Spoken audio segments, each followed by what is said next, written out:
Hi there, everybody. I'm here with Josh and Sara Susan, who are really trying to kickstart a new group in our life together here at Memorial, and it's a group that is going to act as, I guess, a support group for families of children who have some high needs or higher needs, and I'm just going to ask them a few questions today and see if we can help each other understand what this group's for, where the passion for this comes from, and what we hope for it to be.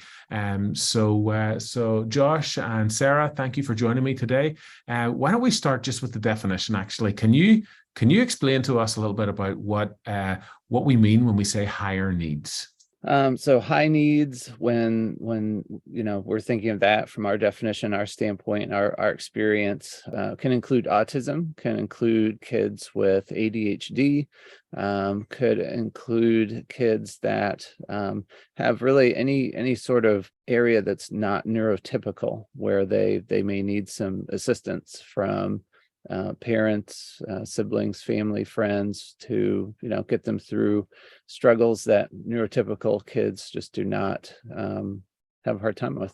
So, and like this is a group that you hope will support parents, families that are in those circumstances. Tell me a little bit about why this group? Where does your heart for this as a couple come from? Well, our background is personal initially. We've got our youngest son, Noah, who has high functioning autism with learning impairments, and he's 18. And we've been through a lot with him. And so we've just got a big, background through his whole life of supporting him and learning, because it's he's our youngest. We've got three older who are neurotypical, and so he has just been an adventure to try to raise and figure out how to do this. So that's our personal background. So, on top of our youngest son having autism, I've also had the privilege of working closely as a director or a program in a private educational center for kids with learning disorders and high needs, special needs. And that work that I did with them really propelled me to go into college. So now I'm full-time pursuing a degree in child psychology. And so I've got some personal and not professional experience. And I really love to encourage parents and caregivers of these children to help support them and also put resources, guide them to resources and put supports in their hands to, as we knew with our youngest, he didn't come with an instruction manual, and he was actually a late diagnosis.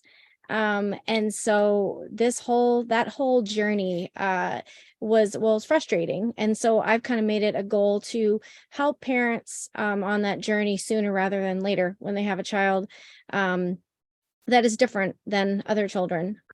Tell me a little bit. Thank you for that, by the way.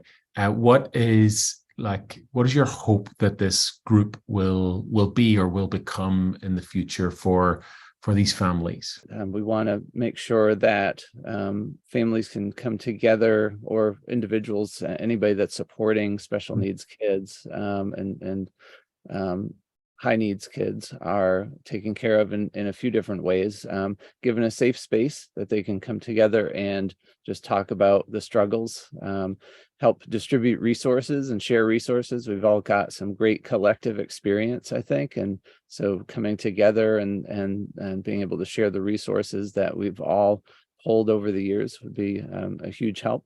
And then just supporting one another. It's a challenge. It's different from just your neurotypical kids. It's a whole different struggle and strain. And so we want to just help carry each other through it. That's fantastic. Final question. How can not everyone in our church has is part of a family where there's a young person who has higher needs. So how can our church support you in this journey that you're getting started on? I think that, praying for us would be great, that we can be useful to others, want to just give back and help. And again, these different areas that, provide resources and support. So praying for us for wisdom with that.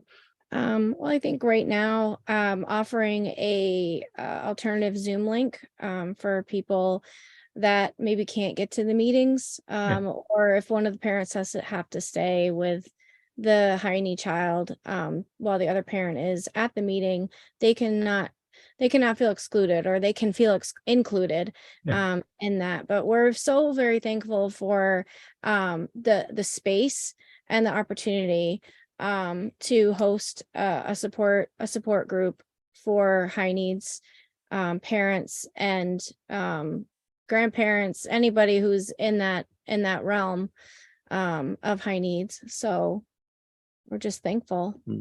Yeah.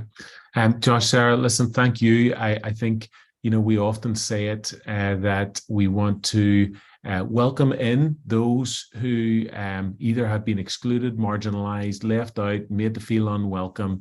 And certainly in my long experience with church now, church has not always been a place where young people with higher needs have been able to be welcomed for a number of reasons, many of them innocent, and that's just the reality. So for you guys to seek to create a space that's supporting families that are experiencing that, not just in churches, but in other places, I just think that's amazing. And I'm so thankful that God has called you to this, and that as your church family, we have a space where we can help you live into your calling and get this thing going. So thank you for joining me today. And to those that are watching, I hope this helps you understand a little bit more about what a group supporting families with kids who have higher needs is all about, and what Josh and Sarah are trying to do with this ministry. And I hope that you'll pray for them and find a way to encourage them.